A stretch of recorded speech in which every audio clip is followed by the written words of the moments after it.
Hello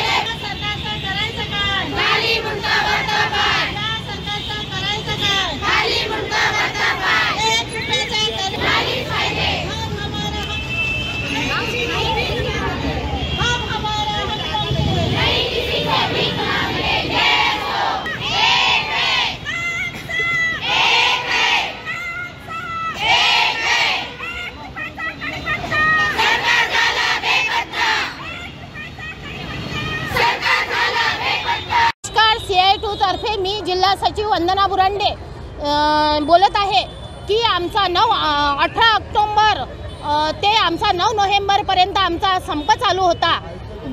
असे 22 दिवस आमचा संप चालू होता। तर सरांनी आम्हाला एकनाथ शिंदे सरांनी आणि सावंत सरांनी आम्हाला 7,000 रुपये देतो असं आश्वासन दिलं आणि गटप्रवर्तकांना 10,000 आणि आशा वर्करना 7,000, पण ते अजूनपर्यंत त्याचा GR निघाला नाही। GR निघाला नाही म्हणून आम्ही 12 जानेवारीपासून परत संपावर बसलो आहे।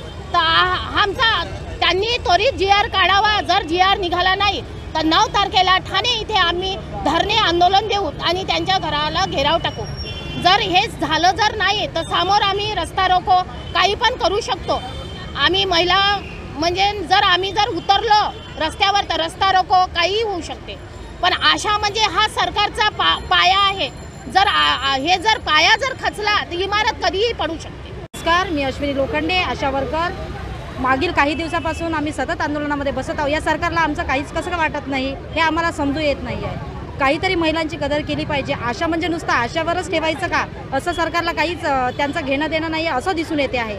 GR काढला पण त्यांनी त्या GRवर अजूनपर्यंत सही नाही केली आहे। त्या GRचं महत्त्व काय आहे ते आम्हाला अजूनपर्यंत समजलेलं नाही। तर कडकडीची विनंती आहे सरकारला की काहीतरी या आशाची अपेक्षा करून त्यांना त्वरित GRवर सही द्यावी आणि तो GR अंमलात आणावा। एवढे बोलून मी माझे